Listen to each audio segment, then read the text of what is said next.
Boa tarde a todos. Boa tarde. Obrigado. Eu me chamo Carlos. Vamos apresentar o grupo e vamos dar um contexto do que vai ser o nosso trabalho. Pode ser? Sim. Eu sou o Carlos, como eu havia mencionado. Aqui nós temos o Ambrosio, o Henrique, o Pedro, o João, a Marina, a Isabela, a Fernanda, a Pietra e a minha, nossa intérprete de Libras, a Melissa. Então, se vocês quiserem acompanhar tanto o que a gente vai falando quanto o que a Melissa vai traduzindo, fiquem de olho nela. Pessoal, o que nós temos aqui hoje para vocês? Nosso projeto do NetEngine com as curvas de Fibonacci. Como eu já mencionei, esses são nossos membros e estamos fazendo nosso projeto juntamente com a Escola Gêmea de SESI Maracanã. Estão ali atrás de vermelho. Nós temos o orientador Diego e o Gran, além de todo esse suporte que o nosso SESI Macaé está nos dando. Vamos agora para o que interessa, o nosso conteúdo. Quem foi Fibonacci? O Fibonacci ele ficou conhecido assim após a propagação de suas ideias na Europa. Mas Fibonacci de onde surgiu esse nome? Ele não se chamava assim. O pai dele se chamava Bonatti. E aí Fio, tipo Fido, filho do Bonatti. Bonatti. E assim que ele ficou conhecido. No próximo slide, passou? Não está passando? Não gostei. Aponta pro círculozinho ali. Pro círculozinho ali. Vai, volta. Você deixa de perguntar se o que acontece. Travou até no... Vamos continuar. Pode? O que acontece? Após o Fibonacci ele ficar conhecido, pode surgir a pergunta: como ele ficou conhecido? O que tornou conhecido? Foi o livro que ele publicou, o Liber Abate.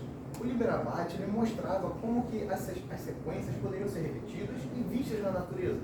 E a gente vai ter um exemplo agora de um problema que foi muito pensado antigamente, que é o problema dos coelhos, que a Pietra vai explicar pra gente. Então, foi justamente esse slide. Pode voltar um pouco?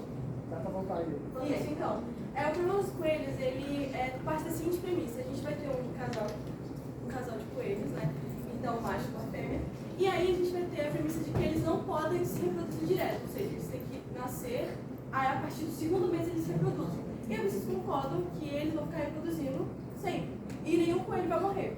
Então, inicialmente a gente vai ter o par, perceber que ele não pode se reproduzir, e agora eles vão gerar mais um par de coelhos. Então vai ficar esse que acabou de nascer e o que já existia. O que já existia, ele vai reproduzir de novo, e o que acabou de nascer não vai poder reproduzir. E por aí você vê que forma uma sequência. Então fica no primeiro mês um coelho, no segundo um, depois 2, 3, 5 e por aí vai. E consequentemente... Bom, aqui temos a sequência de Fibonacci. É uma representação daquele programa dos coelhos, só que em formato de número.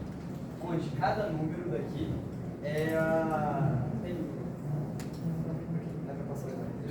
Então, onde cada número aqui é formado pela soma dos seus dois anteriores. Tipo aqui no 2. O 2 é a forma do 1 mais 1. O 3 é a forma do 2 mais 1. E assim vai. Essa sequência é infinita. E se dividirmos um número pelo seu antecessor, conforme ela for aumentando, vamos nos aproximar do número 1,618.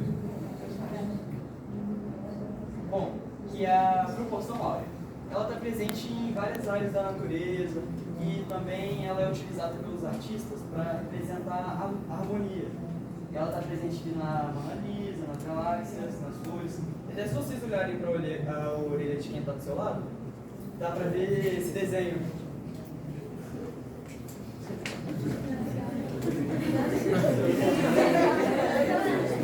Uma outra observação sobre a sequência, né? A gente está fazendo um trabalho onde a gente também não explique, né? Onde a gente pode observar ele, a gente pode ver que no mercado financeiro ele pode ser utilizado na análise de tendências e traçando projeções e retrações.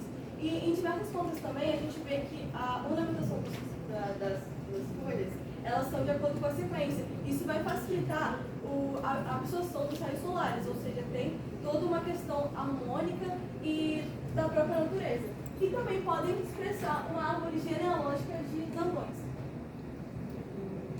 Bom, agora vamos falar um pouquinho sobre a lei de formação, onde o primeiro termo vai ser 1 e o segundo termo, F1, vai ser igual a 1 também. Passa, por favor. Para ter essa lei de formação, dessa sequência numérica, a gente vai descobrir o próximo número. No caso, a gente vai pegar os seus dois antecessores e somá-los. Então, aqui, como estamos aqui no exemplo, x. O x ele é o sexto termo. para descobrir o sexto termo, nós temos que pegar o quinto e somá-lo com o quarto termo. Passa para por favor. Assim temos 5 mais 3 igual a 8. Agora eu vou falar sobre as palavras Fibonacci. As palavras Fibonacci, elas são originadas da justaposição dos A's e do B's pertencentes aos termos anteriores. Como a gente pode ver ali, temos a sequência A, AB, ABA, ABA e assim por diante numa sequência infinita. Pode passar. Então, a lei de formação das palavras foi exatamente o que o Henrique explicou, só que ao invés de nós usarmos números para formar uma sequência, a gente vai usar letras e, consequentemente, elas formarão palavras. Que seria o nosso primeiro termo, vai ser o A, o P1, que vai ser o nosso segundo termo, o AB, e pode passar para o próximo. Ali, de acordo com as cores, dá para a gente ver que o P1 é o A, o P0 é o A, o nosso primeiro termo, o P1, AB, que é o nosso segundo termo, e o nosso terceiro termo, ele é a junção do segundo termo com o primeiro termo, seria o A, no caso o AB e o A. O quarto termo, que é o P3, é a junção do P2 junto com o P1, formando assim AB, A, AB. Tô entendendo?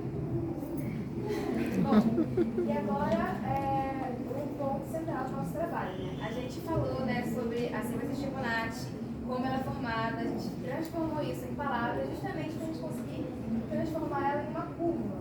A gente vai começar a analisar a curva de Fibonacci, que ela é gerada justamente a partir das palavras. Então a gente tem, toda vez que a gente tiver uma letra A em um lugar ímpar, ela vai virar 90 graus, a gente vai ter uma reta que vai virar 90 graus para a esquerda. Toda vez que o A estiver em um lugar par, ela vai virar 90 graus para a direita. E sempre que a gente tiver um B, a gente vai seguir na direção que a gente estava, sem modificação na angulação. Aqui, como vocês podem ver, tem a justaposição das letras que a Fernanda tinha mencionado anteriormente. E aqui tem a curva que a gente está analisando. Esse aqui é o termo 20. Significa que a gente fez isso 20 vezes. E aí, como vocês viram naquela imagem, vocês percebem que tem muitos quadrados, ou seja, ângulos de 90 graus. E aí, para a gente poder analisar, a gente parte da primeiro questionamento, né? A gente pode definir a quantidade de ângulos de 90 graus da mesma curva, ou seja, sem necessariamente ver a imagem, coisa do tipo? E a resposta é sim. Como a Mariana citou, a gente tem uma lei, ou seja, se tiver um A, a gente vai virar para 90 graus. Ou seja, a gente pode, por indução, entender que sempre vai ter um A, tem um ângulo de 90 graus. Porém, a gente vê que na primeira é um A, né? Vocês lembram da sequência de palavras? A, enfim. Como a gente não tem um ponto de partida, não tem como ele formar 90 graus. Então, o primeiro não conta, né? O primeiro e o AB. Então, para a gente ver, a gente vai contar a quantidade de A's que tem no termo e diminuir porque é justamente esse primeiro A que não vai contar, mas todos os restos vão contar. Bom, como o Fernando explicou na lei de formação de palavras, precisaria do termo anterior para você poder descobrir o próximo. Isso nos fez questionar se seria possível descobrir o próximo termo da sequência sem precisar necessariamente de um anterior. Por exemplo, se a gente só tivesse o termo 5, será que seria possível descobrir o próximo termo? Para isso, a gente começou analisando a sequência de palavras e a gente descobriu que cada palavra, as letras A e B estão dentro da sequência de Fibonacci. Se vocês quiserem analisar aqui, por exemplo, o termo 4, por exemplo, vocês podem ver que tem 3 letras A e 2 letras B. E assim, de acordo desde o primeiro termo até o infinito, eles vão seguir a sequência de Fibonacci.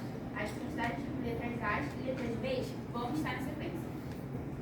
Logo, a gente consegue responder que sim, é possível descobrir o próximo termo da sequência sem precisar de nenhum anterior. Como que a gente descobre isso? De acordo com a quantidade de letras A que tem na palavra. E isso você pode descobrir em qualquer termo da sequência. Aqui, a gente tem o termo 4. Se vocês analisarem A, B, A, B, A, B, A. Isso tem 5 letras A. Todo mundo consegue observar isso? Aí, para poder a gente descobrir o próximo termo, a gente vai repetir totalmente o termo. E como tem 5 letras A, a gente vai repetir os 5, a gente vai justapor os 5 primeiros termos. Ou seja, a gente vai contar do início até a quinta letra e vai justapor no final do quinto termo. E esse vai ser o quinto termo. Então, esse foi só um exemplo, mas em qualquer termo é possível descobrir o próximo utilizando essa propriedade. Bom, e a gente também começou a reparar uma outra coisa. se a curva se auto-intersectava em algum momento, se ela se cruzava em algum momento. Bom, e a resposta é não. Justamente por ela ser construída por um padrão matemático, a gente tem a análise que esse padrão respeita os limites. Vocês podem observar que a gente fragmentou, né, a nossa curva em vários pedaços. Vocês podem ver que cada pedaço da curva, eles são similares, correto? E esses pedaços similares respeitam um limite. E justamente por eles respeitarem esse limite, eles não ultrapassam o espaço da outra curva, não se auto-intersectando. Sobre a questão da similaridade, ele se baseia no conceito de associabilidade que a Marina já havia falado. Por quê? Imagina que você tem uma ramificação, um galho de árvore. Você vai retirar todos os galhos dessa árvore e vai sobrar só o caule. Esse caule, em formato de V, vamos dizer assim, é idêntico em outras partes desse evento de ramificação. Por quê? Basicamente, em qualquer tipo de curva, qualquer tipo de coisa, tem uma questão de autossimilaridade, sendo ela exata, quase exata e estatística. No caso da exata, seria basicamente, como eu falei anteriormente, quando algo é idêntico em todas as partes mínimas dela. Entretanto, quando algo é quase exato, as partes têm deformações ao longo do caminho, assim como a nossa curva. Por conta que, se você reparar, no caminho dela, ela não forma formas idênticas a partir do caminho. Ela começa a crescer e se deformar, mas ela consegue memorizar um pouco do anterior, como o conceito de associabilidade fala. Mas a estatística, no caso, a associabilidade estatística, fala não sobre a sua aparência da fractal, no caso, curva, mas fala mais sobre a dimensão fractal, que vamos falar daqui a pouquinho com o box count. Agora eu passo um pouquinho para frente. E quando uma curva acontece dela formar uma... Isso, quando uma curva acontece dela formar uma autossimilaridade estatística, quase exata ou exata, ela consegue formar uma fractal. Uma fractal é um conceito geométrico bem bonito até, você consegue ter vários conceitos geométricos diferentes, sendo em teoria do caos, mas nesse caso, a gente poderia analisar ela como se fosse algo que se conseguisse repetir várias vezes infinitamente. Nesse caso aqui, a nossa curva analisada é uma quase exata, não é parecida com o triângulo de Sierpinski por conta do fato de ele ser exato. Ou seja, as partes mínimas dele, que é um triângulo, são idênticas infinitamente. Já a nossa é completamente diferente por conta das unidades que ela tem. Agora passa. Esse é o caso, no caso do conceito de uma geometria fractal, que ele demonstra no fato de ele ser uma forma geométrica infinita com um conceito de partes mínimas ou estatisticamente idênticos.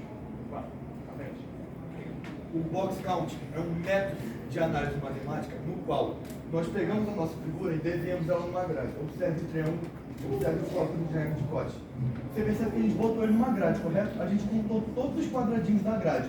Depois a gente afinou essa grade. E a gente pega esses valores e bota eles no gráfico log-log. Pode passar, por favor? A gente bota eles num gráfico log-log, em que o N é o número de quadrados que foram contados do box count e o log é o tamanho da caixa. E a gente faz o seguinte cálculo. O limite de, no caso, o tamanho da caixa, quando o tamanho da caixa tende a zero, multiplicado pelo log de N sobre o log do limite do tamanho da caixa sobre 1. E assim a gente chega na dimensão dessa fractal, que é 1,58. No caso, desculpa, a dimensão da fractal é sobre o preenchimento que ela compõe de acordo com a velocidade que ela tem. Esse valor de 1,58 é menor que 2, ou seja, ele não cobre uma superfície inteira. 2 é o valor máximo que uma fractal pode ter que a gente cobrir superfície. Acima disso, ele se transforma em 3D. Pode ser número, por exemplo, que tem 2,33, que é acima de 1. No caso, abaixo de 0, no caso abaixo de 1, ele se transforma em segmento de linha. Então, qualquer parte menor que uma linha é abaixo de 1. Uma das definições de fractal também é, inclusive, uma figura que tem uma dimensão com um número com vírgula. Se você fizer o box count, por exemplo, com um quadrado, ele vai dar 2, que é a dimensão topológica do quadrado. Já com fractais, não. Muito obrigada pela atenção, esse foi o nosso trabalho. A gente queria agradecer a escola por estar fazendo essa parceria, também os professores por estar ajudando, o Diego, nosso tutor, nossa escola gêmea. E é isso, aí agora a gente tem uma curiosidade sobre a nossa equipe. É que na blusa de trás a gente tem a sequência de Fibonacci.